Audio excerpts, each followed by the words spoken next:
ክብራትና ክብራን አድማጮቼ እንዴት ናችሁ? ሁሌ ዛሬ እንግዲህ ባለፈው ሳምንት ቃል እንደገባሁላችሁ በአዲስ መጽሐፍ ተከስቻለሁ። ዛሬ ማንበብ የምጀምርላችሁ መጽሐፍ ከ20 ሚሊዮን ኮፒዎች በላይ የተሸጠለት መጽሐፍ ነው። እና ደግሞ የኒውዮርክ ታይምስን አንድ ከፍተኛ ሽያጭ የተቀዳጀ ይላል ከላይ በሃሽታግ እና አሁን እኔ እጅ ላይ የሚገኘው 10ኛ እትም መጽሐፍ ነው። በጄምስ ክሌር ነው የተጻፈው። ትርጉም ድረስ ነጋሽ ነህ። ድረስ ነጋሽ ነህ ትርጓሜው። የመጽሐፉ ርዕስ የልማድ ኃይል ይላል። እንግዲህ የልማድ ኃይል ወይም ደግሞ ዘ የለውም ለምዶብኝ ነው። አቶሚክ ሃቢትስ። አቶሚክ ከሚለው መሀል ላይ በአማርኛ የተጻፈች ቀጭን ጽሑፍ አለች። በማካፈል የተለየችው ለቦታ ላይ ጥቃቅን ለውጦች አስደናቂ ውጤት። ሁለት የተለያዩ ሀሳቦች ናቸው የሚመስሉት ግን አንድ ናቸው። ወደ ውስጥ እያነበብን ስንሄድ ይህን ካነበብን በኋላ ዝቅ ስንል ሀቢትስ የሚለውን በእንግሊዝኛ ተጽፎ እናገኘዋለን። 10ኛ እትም የምትለዋ ደብዘዝ ባለ ቡኒ ከለር በጥቁር ቀለም ተጽፋ እናገኛታለን በክቡ። የመጽሐፉ ሽፋን ነጭ ከለር ነው።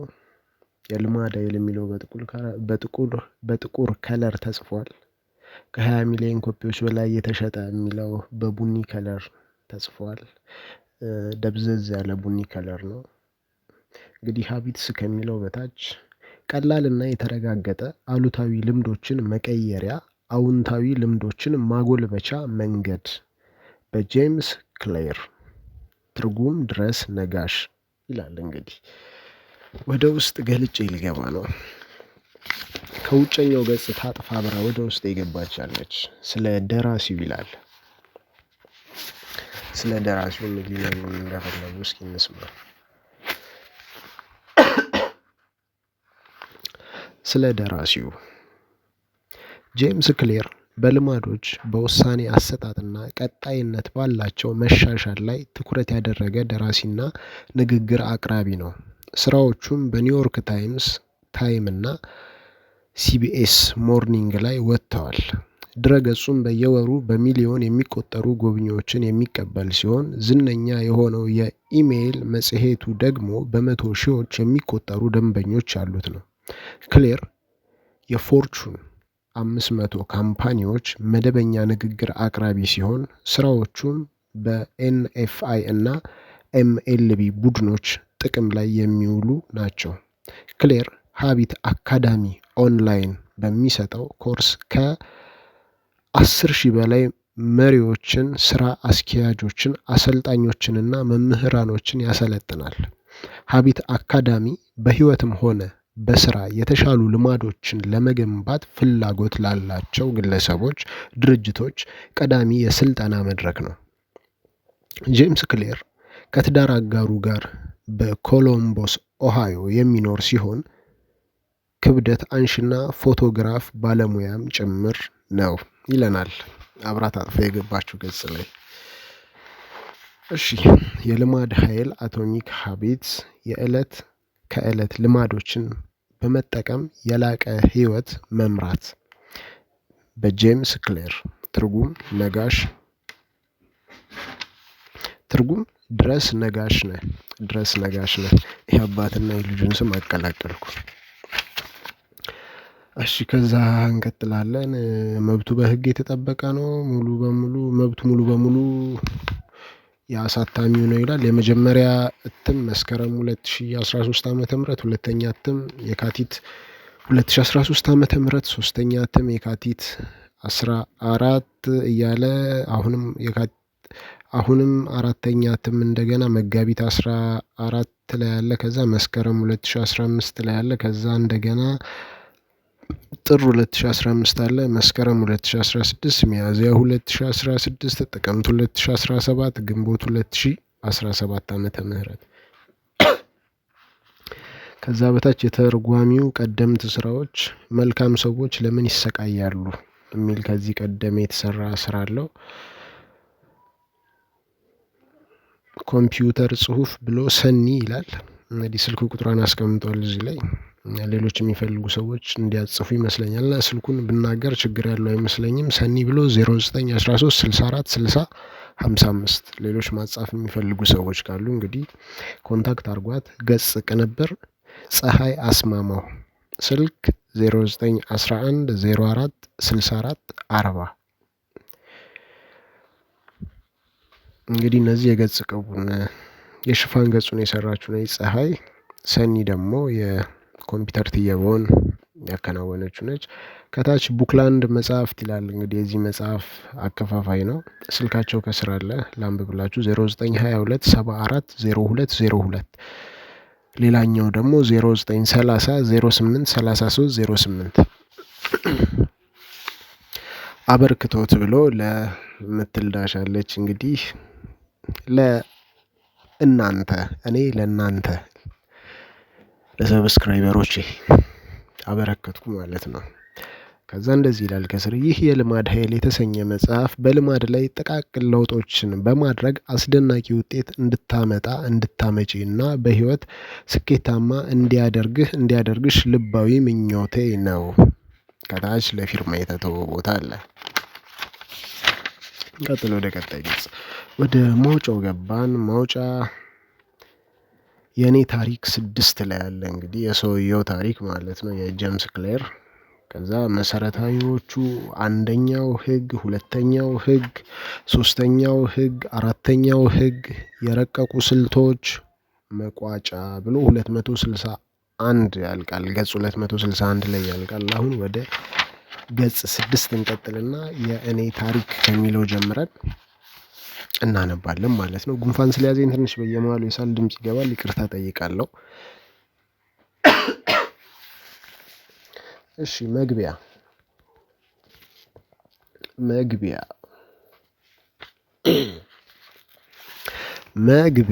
ገጽ 6 የመጀመሪያው ንባብ የዚህ መጽሐፍ የእኔ ታሪክ ይለናል ጄምስ ክሌር። በሁለተኛ ደረጃ ትምህርት ቤት ቆይታዬ የመጨረሻ ቀን ላይ የቤዝቦል ዱላ ባት ፊቴ ላይ መታኝ። አንደኛው ተጫዋች የክፍሌ ልጅ ልክ ኳሷን ሊመታ ሲሰነዝር ዱላው ከእጁ ሾልኮ በመስፈንጠር ፊቴ ላይ አይኖቼ መካከል አጮለኝ። በዚህ ኃይል ተስፈንጥሮ ፊቴ ላይ የመታኝ ዱላ አፍንጫዬን ሰረጎደው። ዱላው የአእምሮዬን ስስ ህዋሳት በከፍተኛ ሁኔታ ስለጎዳቸው እብጠት በጭንቅላቴ ውስጥ ተስፋፋ። በሽራፊ ሰኮንድ ውስጥ የተሰበረው አፍንጫዬ የተናወጠ አእምሮ እና የተንገረበበ የአይን ሶኬቶች ያሉኝ ሰው አደረገኝ። አይኖቼን ስከፍት ሁሉም ጓደኞቼ በድንጋጤ ወደ እኔ እያዩ ሊረዱኝ ሲሯሯጡ ተመለከትኩ። ጎንበስ ስል ልብሶቼ በደም ተጨመላልቀው አየሁ። ከጓደኞቼ መካከል አንዱ ሸሚዙን ቀዶ ሰጠኝ። በሰጠኝ ቁራጭ ጨርቅ የተሰበረውን አፍንጫዬን በማሰር ደሙን ለማቆም ሞከርኩ። በሆነው ነገር ተደናግጬ የነበረ በመሆኑ ጭምር ምን ያህል እንደተጎዳሁ ማወቅ አልቻልኩም ነበር። አስተማሪዬ እጁን ትከሻዬ ስር አስገብቶ ደግፎ ወደ ሕክምና ቦታ በዝግታ መጓዝ ጀመርን። ብዙ ክንዶች እቅፍ እያደረጉ ያበረታቱኝ ጀመር። ቀስ እያልን ጉዟችንን ቀጠልን። እያንዳንዷን ደቂቃ ዋጋ እንዳላት ማንም ልብ አላለም። ልክ ነርሷ ጋር ስንደርስ በርካታ ጥያቄዎችን አከታትላ ጠየቀችኝ። ዘንድሮ ዓመተ ምህረቱ ስንት ነው? 1998 አልኩኝ። ትክክለኛው ዓመተ ምህረት ግን 2002 ነበረ። የአሜሪካ ፕሬዝዳንት ማን ነው? ቢል ክሊንተን አልኩኝ። የወቅቱ የአሜሪካ ፕሬዝዳንት ግን ጆርጅ ቡሽ ነበር። የእናት ስም ማን ነው? ተርበተበትኩ። 10 ሴኮንዶች አለፉ። የእናቴን ስም ለማስታወስ 10 ሴኮንዶች የፈጀብኝ መሆኑን ችላ ብዬ ፓቲ አልኩኝ። ይህ የማስታውሰው የመጨረሻው ጥያቄ ነው። ራሴን መቆጣጠር አቅቶኝ አምቡላንሷ ከመምጣቷ በፊት ተዝለፍልፌ ወደቅኩ።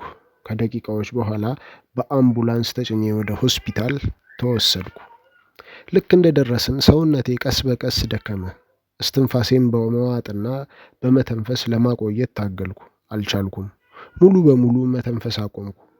ዶክተሮች ኦክሲጅን ሊሰጡኝ እየተሯሯጡ እያለ በሆስፒታላቸው ውስጥ በቂ ሕክምና ሊሰጡኝ እንደማይችሉ ስላወቁ ወደ ሌላ ቦታ ሄጄ የተሻለ ሕክምና አገኝ ዘንድ ሄሊኮፕተር እንዲመጣልኝ አዘው ነበር።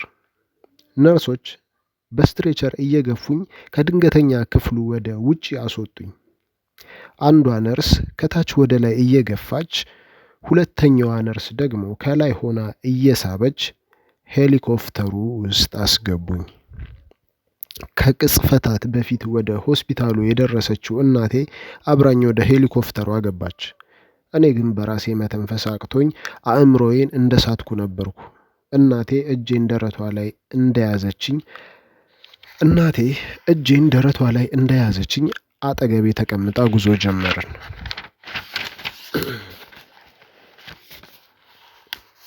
እናቴ ከእኔ ጋር ወደ ሆስፒታል ስትሄድ አባቴ ግን እህቴንና ወንድሜን ለማየት ወደ ቤት ተመለሰ። በእኔ ላይ የደረሰውን ነገርም ነገራቸው። አባቴ እንባውን እየዘራ ለእህቴና ለወንድሜ የደረሰውን አደጋ ከነገራቸው በኋላ እያሽከረከረ ወደኛ መጣ። እኔና እናቴ ከሆስፒታል ጣሪያ ስር እንደደረስን ወደ 20 የሚጠጉ የዶክተሮችና የነርሶች ቡድን ተቀበሉንና እየገፉ ወደ ሕክምና ክፍሉ አስገቡኝ።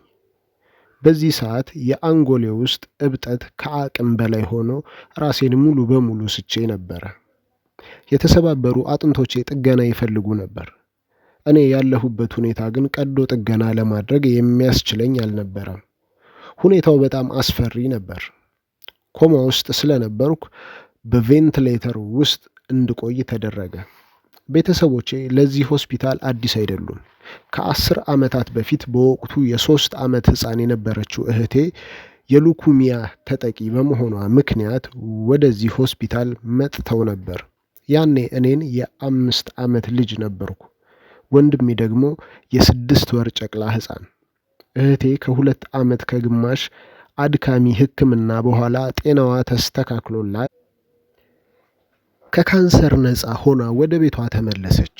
ከ10 ዓመታት ሰላማዊ ኑሮ በኋላ ቤተሰቦቼ ሌላ ልጃቸውን ይዘው እነሆ ወደዚሁ ሆስፒታል መጥተዋል።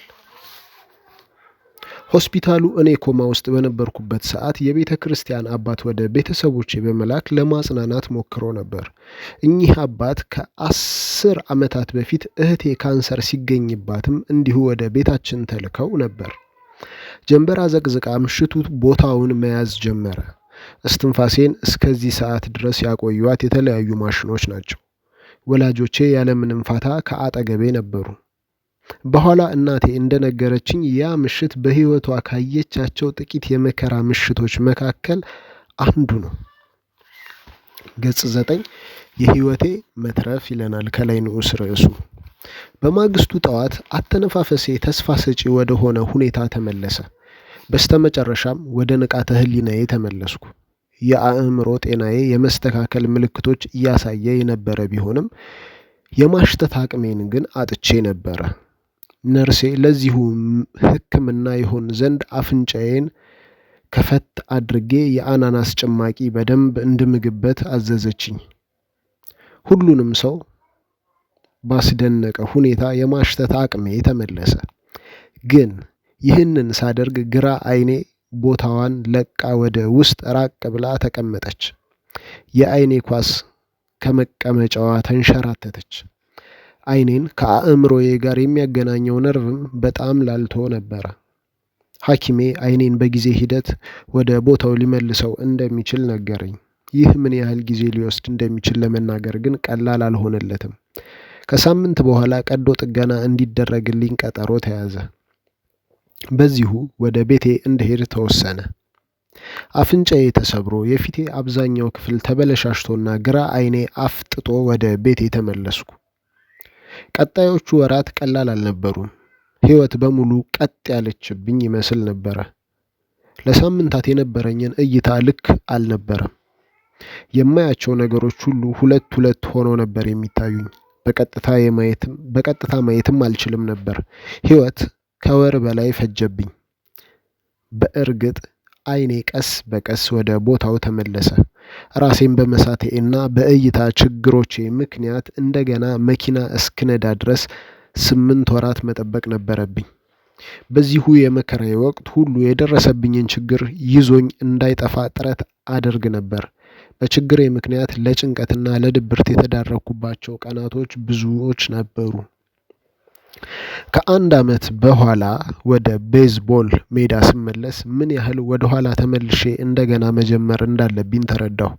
ቤዝቦል የህይወቴ ዋና አካል ነው። አባቴ በአነስተኛ ሊግ ውስጥ ለሚወዳደረው እና ሴንት ላይስ ካርዲናልስ ለተባለው ቡድን ተጫውቷል።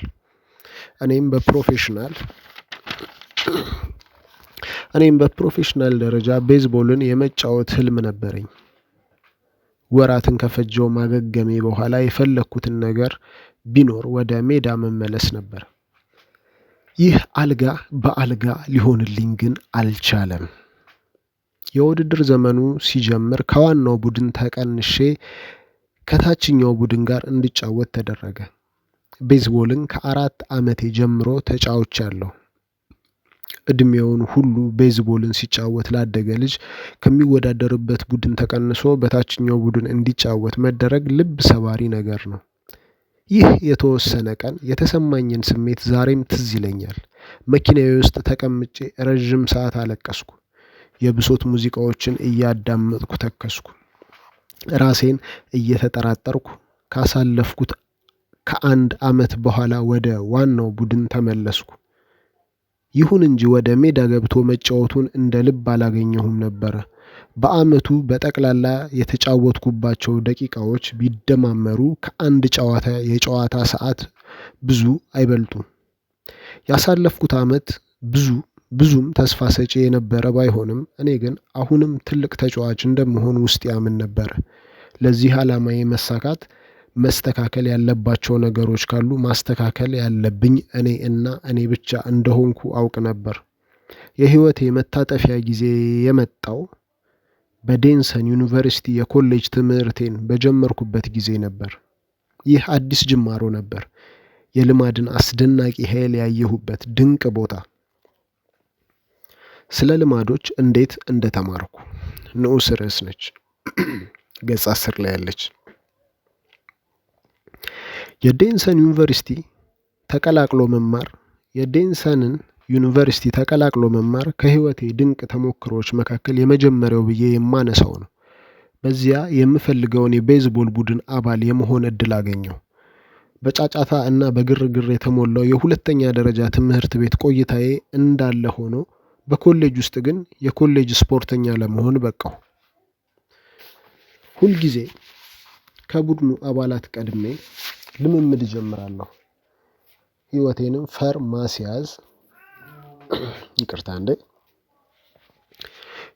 ፈር ማስያዝ የየደቂቃው ትኩረቴ ነው። ከጓደኞቼ እዚያው ቆይተው የቪዲዮ ጌሞችን ሲጫወቱ፣ እኔ ግን ቶሎ የመተኛት ልማድን አዳብሬ በጊዜ መተኛትን ስራዬ አደረኩ። በዝርክርክነት የሚታወቀው የኮሌጁ የዶርም ውስጥ ህይወት የእኔ ክፍል ግን ሁልጊዜም ጽዱ እና በስርዓት የተስተካከለች ነበረች። እነዚህ መሻሻሎች ዝም ብሎ ሲታዩ ጥቃቅን ነገሮች ናቸው። ለእኔ ግን ህይወቴን እንደተቆጣጠርኳት እንዲሰማኝ የሚያደርግ ኃይል ሰጥተውኛል። በራስ መተማመኔን መልሼ እያገኘሁ መጣሁ። እያደገ የመጣው በራስ መተማመኔም ትምህርቴ ላይ ታየኝ። በርትቼ በማጥናት ሁሉንም ትምህርቶች አመጣሁ። ልማድ ወይም ደግሞ ሀቢት በየጊዜው እየደጋገምን የምናደርገውን ነገር የሚገልጽ ቃል ነው። እኔ እያንዳንዷን ወሰነ ትምህርት ባለፍኳት ቁጥር መጀመሪያ ሲጀምር የማይታሰብ የነበረው ነገር ላይ እንድደርስ የሚያደርጉኝ ጥቃቅን ልማዶችን እያከማቸሁ ነበር። ለምሳሌ በህይወቴ ለመጀመሪያ ጊዜ በሳምንት ብዙ ጊዜ ክብደት ማንሳትን ልማዴ አደረኩ። ይህም በዓመቱ መጨረሻ የተስተካከለ የስፖርተኛ ሰውነት እንዲኖረኝ አደረገኝ። በቤዝቦል ዱላ ተመትቼ ጉዳት ከደረሰብኝ ከ6 ዓመታት በኋላ የዴንሰን ዩኒቨርሲቲ ምርጥ ወንድ አትሌት ተባልኩ። በሀገሪቱ በሙሉ ካሉ ስፖርተኞች መካከል ለ33 አትሌቶች ብቻ የሚሰጠውን የኢኤስፒኤን ክብርም ተቀዳጀሁ። በተመረኩበት ወቅት ስሜ በዩኒቨርሲቲው የሪከርድ መጽሐፍ ውስጥ በ8 የተለያዩ ዘርፎች ተጽፎ ነበር። በዚያው ዓመት የከፍተኛ ውጤት ባለቤት ለሆኑ ተማሪዎች የዩኒቨርሲቲው ፕሬዝዳንት የሚሰጣቸውን ከፍተኛ የሜዳሊያ ሽልማትም ተሸለምኩ። ጥቃቅን ልማዶች ዋጋቸው ከፍተኛ ነው። እናም ጥቃቅን ልማዶች ዋጋ ከፈሉኝ።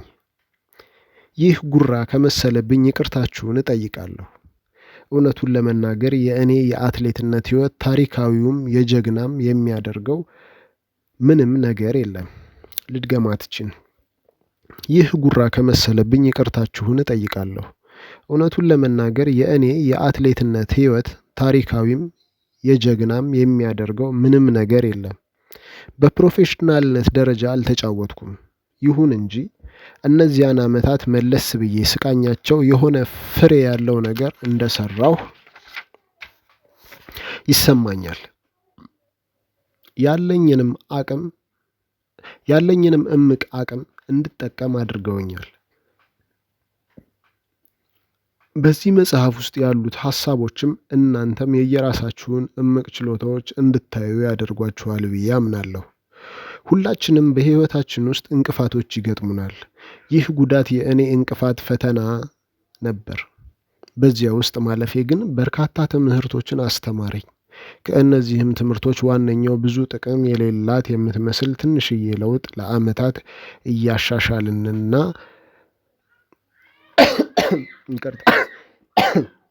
ይቅርታ መለስ ቢል ደግማት። ከእነዚህ ትምህርቶች ዋነኛው ብዙም ጥቅም የሌላት የምትመስል ትንሽዬ ለውጥ ለዓመታት እያሻሻልናትና ከቀጠልን ትልቅ ውጤት ታመጣለች የሚለው ነው። ፈተናዎች ሁላችንንም ይፈትኑናል። በረዥም ጊዜ ሲታይ ግን የሕይወታችን ጥራት የሚለካው በልማዶቻችን ጥራት ልክ ነው።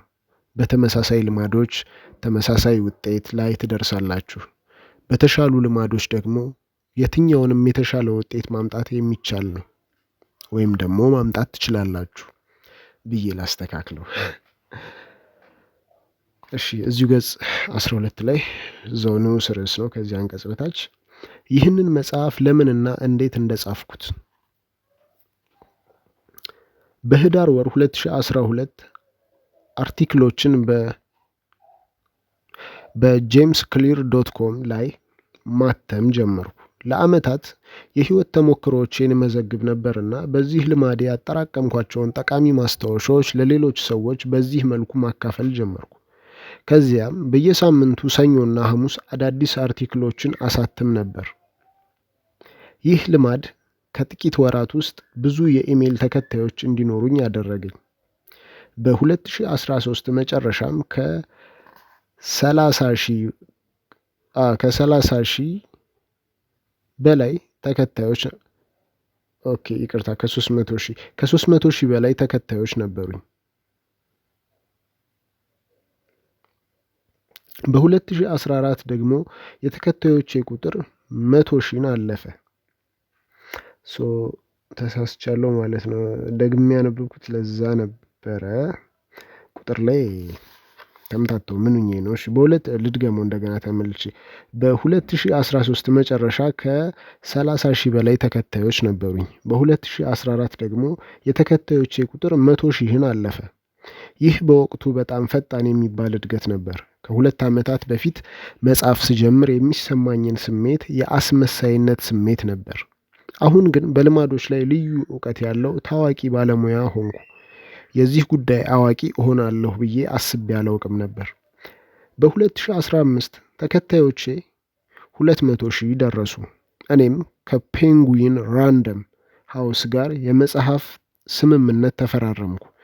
ይህም አሁን የምታነቡትን ማለትም ዘ አቶሚክ ሃቢት የተሰኘውን መጽሐፍ ማለት ነው መጽሐፍ እንዲጻፍ ያስቻለው ስምምነት ነው። በተከታዮቼ ማደግ ልክ የቢዝነስ እድሎችም እየሰፉ መጡ። ስለ ልማድ እንድናገር የምጋበዝባቸው ቦታዎች ከቀን ወደ ቀን እየጨመሩ ሄዱ። ራሴን በአሜሪካና በአውሮፓ የሚዘጋጅ ትላልቅ መድረኮች ላይ ንግግሮችን ሳደርግ አገኘሁ። በ2016 ጽሑፎቼ እንደ ታይም፣ ኢንተርፕሬነር እና ፎርብስ ባሉ ትልልቅ መጽሔቶች እና ጋዜጦች ላይ በቋሚነት መውጣት ጀመሩ። በዚያ ዓመት ጽሑፎቼ ከ8 ሚሊዮን በላይ በሚሆኑ ሰዎች ተነበዋል። የተለያዩ ክለቦችን የሚያሰለጥኑ አሰልጣኞች ጽሑፎቼን ማንበብና ለደንበኞቻቸው ማስተማር ጀመሩ። በ2017 መግቢያ በሕይወትና በሥራ ውስጥ የተሻሉ ልማዶችን ለመገንባት ስለሚፈልጉ ሰዎችና ተቋማት ዋና የሥልጠና ማዕከል የሆነውን የሃቢት አካዳሚ አቋቋምኩ። የፎርቹን 500 ገደማ ድርጅቶች መሪዎችን በዚህ አካዳሚ ውስጥ እንዲሰለጥኑ ማድረግ ጀመሩ። በአጠቃላይ ከ10,000 በላይ መሪዎች አሰልጥኛለሁ። ከ10,000 በላይ መሪዎች፣ አሰልጣኞችና መምህራን በዚሁ አካዳሚ ውስጥ ሰልጥነው ተመርቀዋል። ከእነዚህ ሁሉ ሰልጣኞች ጋር የነበረኝ ቆይታ ልማድ በተጨባጩ ዓለም ውስጥ እንዴት እንደሚሰራ በሚገባ አስተምሮኛል። ይህንን መጽሐፍ በ2018 ሳገባድድ JamesLair.com በየወሩ በሚሊዮን የሚቆጠሩ የተከታዮቹን ጥያቄ ይቀበል ነበር። እኔም በየሳምንቱ ወደ 500,000 የሚሆኑ ተከታዮች እጨምራለሁ። ይህ ስጀምረው የት እንደሚያደርሰኝ እንኳን በቅጡ ያላወቅኩት ነገር ለዚህ አብቅቶኛል። አሁን የደረስኩበት ላይ እንድደርስ የረዱኝ የሚስጥር ቁልፎችም ልማዶቼ ናቸው። ይህ መጽሐፍ እንዴት ሊጠቅማችሁ እንደሚችል ይለናል በንዑስ ርዕስ እዛው ገጽ 13 ላይ። ስራ ፈጣሪውና ኢንቨስተሩ ናቫል ራቪንካንት ጽሑፍ ለመጻፍ መጀመሪያ አንተ መጽሐፉን መሆን አለብህ ይላል። ልድገማት። ስራ ፈጣሪውና ኢንቨስተሩ ናቫል ራቪካንት ጽሑፍ ለመጻፍ መጀመሪያ አንተ መጽሐፉን መሆን አለብህ ይላል። በዚህ መጽሐፍ ውስጥ ያሉትን ሐሳቦች የተማርኩት ከሐሳቦቹ ጋር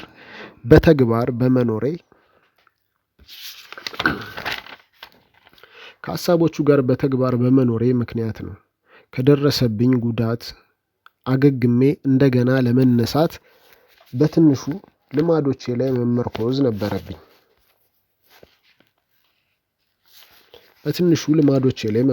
ነበረብኝ።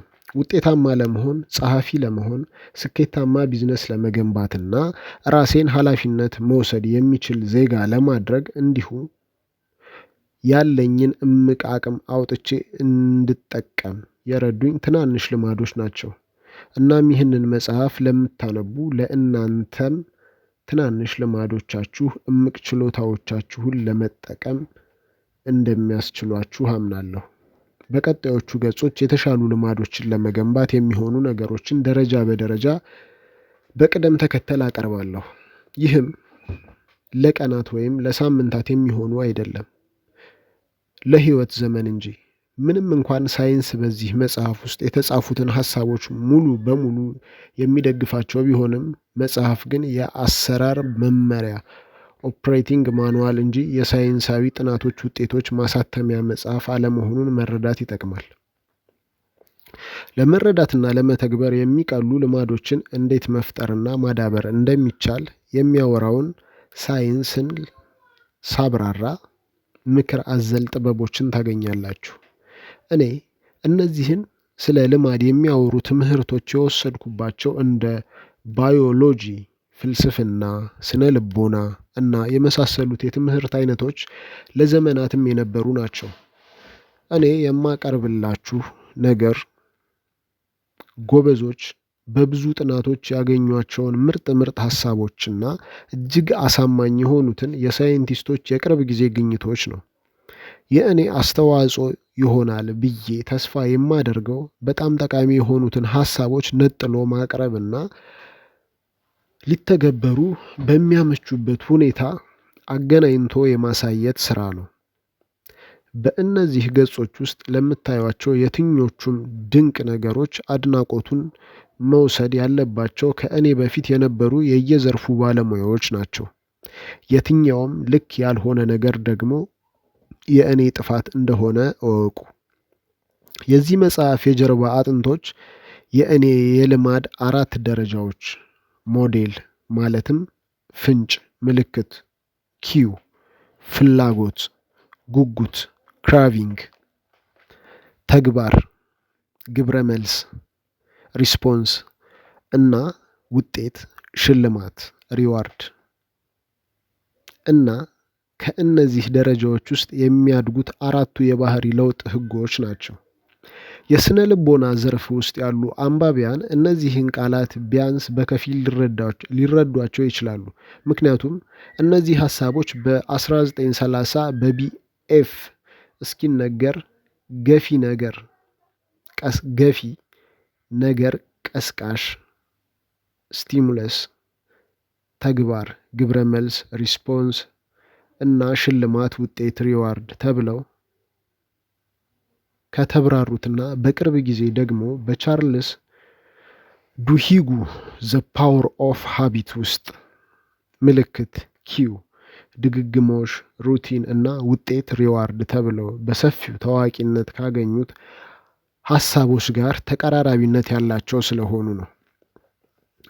እንደ ስኪነር ያሉ የስነ ባህሪ ዘርፍ ባለሙያዎች ትክክለኛውን ቅጣት ወይም ሽልማት በማቅረብ ሰዎችን በሆነ መንገድ እንዲሄዱ ማድረግ እንደምትችል እውቅና ሰጥተዋል። ይህ የስኪነር ሞዴል ግን ውጫዊ ሁኔታዎች ልማዶች ላይ ተጽዕኖ የሚያሳድሩበትን መንገድ በሚገባ የሚተነትን ቢሆንም የራሳቸውን አስተሳሰቦች፣ ስሜቶችና እምነቶች በባህሪዎቻችን ላይ የሚኖራቸውን ተጽዕኖ ግን አያብራሩም። በእውነተኛ ዓለም ውስጥ ውስጣዊ ሁኔታዎችን፣ ሙዳችንንና ስሜቶቻችንን በባህሪዎቻችን ላይ ከፍተኛ ተጽዕኖ አላቸው። በቅርብ ዓመታት ውስጥ ሳይንቲስቶች በአስተሳሰቦቻችን፣ በስሜቶቻችንና በባህሪዎቻችን መካከል ያለውን ግንኙነት ለማሳየት ሞክረዋል። ይህ ጥናትም በዚህ መጽሐፍ ውስጥ የሚዳሰስ ይሆናል። በአጠቃላይ እኔ የማቀርበው መንገድ የተቀናጀ አእምሯዊና ስነ ባህሪያዊ ሞዴልን ነው።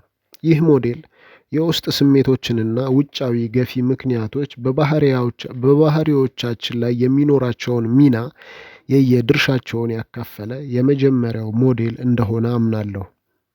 በመጽሐፍ ውስጥ የተጠቀምኳቸው ቋንቋዎች የተለመዱና የሚታወቁ ቢሆኑም ዝርዝራቸው ግን አዲስ አይነት ልማድን የመረዳት ትምህርቶችን እንደሚሰጧችሁ እርግጠኛ ነኝ። የሰው ልጅ ባህሪ ዘወትር በለውጥ ላይ ነው። ከቅጽበት ቅጽበት፣ ከሴኮንድ ሴኮንድ ይቀያየራል።